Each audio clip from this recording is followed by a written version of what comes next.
গতিতে এই অ্যাস্ট্রয়েড আমাদের দিকে আসছে, আমার মনে হয় না ড্রিমল্যান্ডের কোনো অস্তিত্ব থাকবে।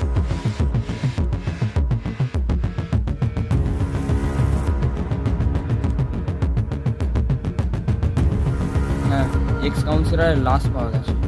আমি দেখলাম লাস্টের অর্ধেকটা আগুনে পুড়ে গিয়েছে।